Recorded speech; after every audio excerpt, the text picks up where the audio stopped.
สบายดีพ่อแม่พี่น้องทางฝั่งไทยฝั่งลาวเนาะ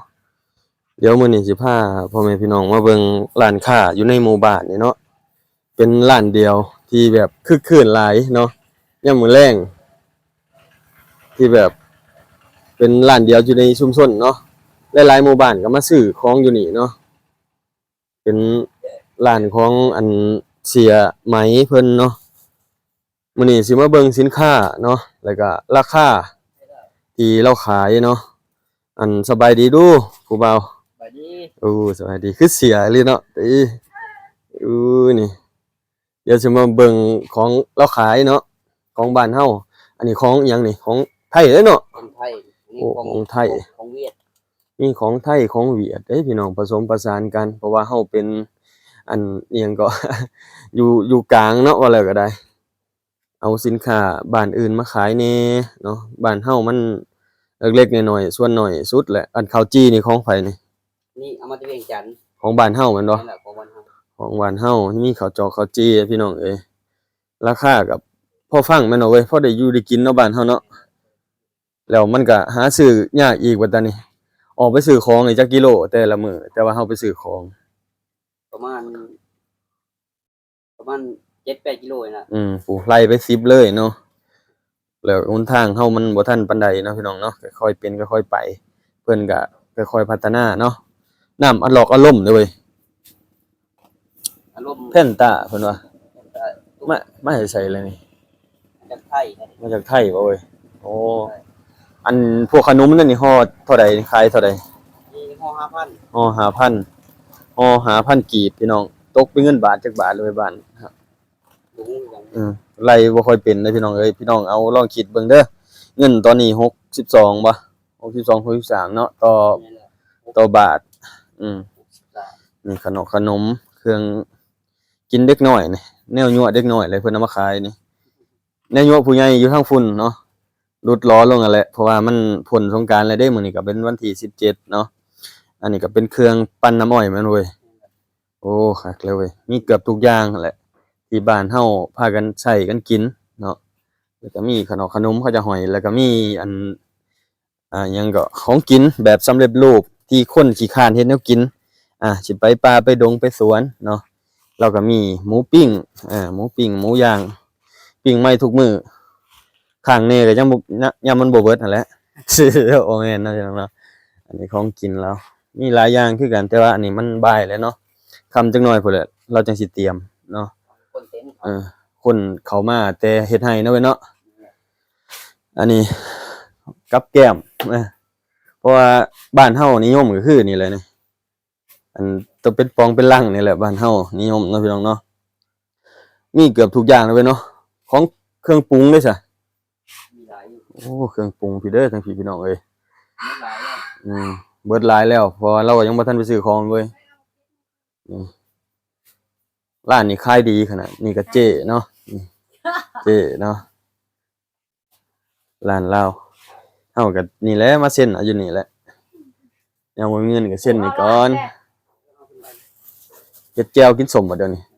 โอ้แต่ว่าร้านค้าร้านขายเพิ่นเป็นกันเองเท่าใดพี่น้องเอ้ยเบิ่งตินี่ติดหนี้ได้ติดหนี้ได้เป็นเดือนเป็นปีบางที่ก็บ่มีเงินก็ย่อเข้ามาจำไว้ก่อนหรือว่าขายเลยก็ได้ร้านเรานะสะดวกสบายซื้อข้าวเขียวบ่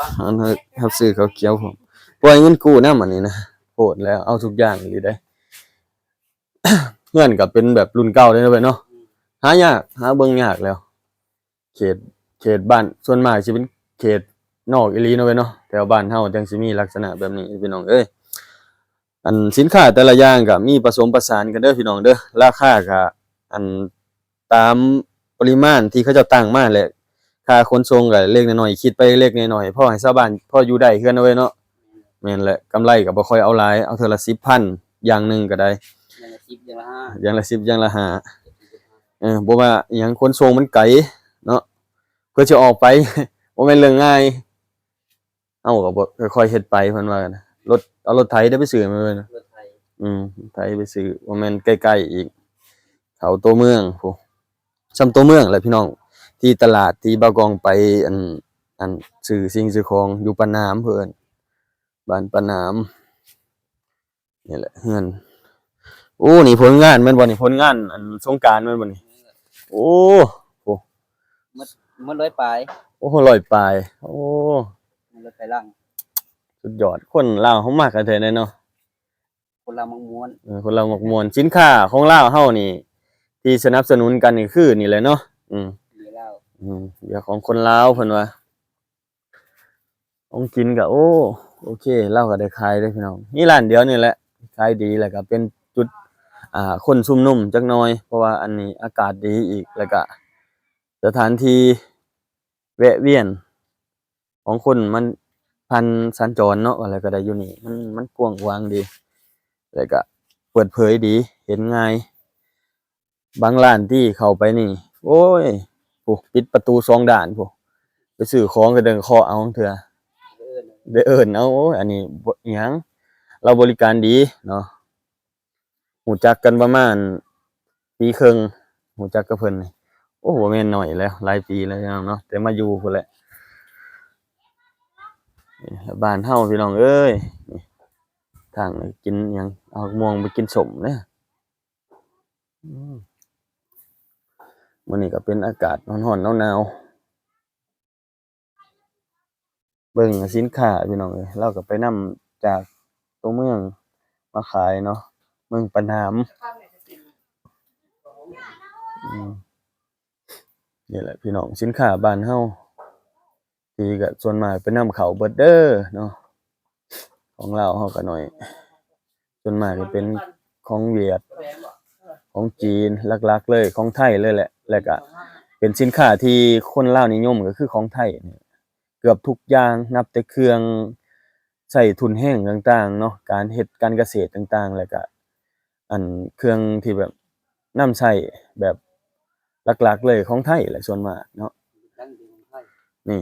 รถจักรนี่ของไทยใช้ดีใช้ทนเนาะแล้วก็คุณภาพการนำใช้นี่โคตรดีเลยแหละเนาะแล่นออกดีเนาะแล้วก็รักษาง่ายเนาะยามเจ็บยามเป็นเข้าร้านซ่อมนี่หาเครื่องพวกอิหยังเขาเอิ้นจั่งใดอะไหล่ง่ายเนาะเพราะว่าเป็นคนลาวนิยมพากันใช้เนาะอันนั้นก็เป็นปลาพร้าวเป็นเครื่อง Honda เนาะส่วนมากคนลาวเราสิพากันนำใช้เครื่อง Honda เนาะมักใช้เครื่อง Honda เพราะว่า Honda นี่คือเป็นมาจากอันประเทศอิหยังเพิ่นว่าไทยนี่เป็นแค่ศูนย์เนาะแต่ว่ามาจากญี่ปุ่นเนาะเป็นเครื่องมาจากญี่ปุ่นเนาะจุดกำเนิด Honda เป็นมาจากญี่ปุ่นเนาะประมาณนี้แหละแต่ว่าคนลาวมักใช้คักเพราะมันใช้ง่ายเนาะใช้ง่ายใช้ดีใช้ทน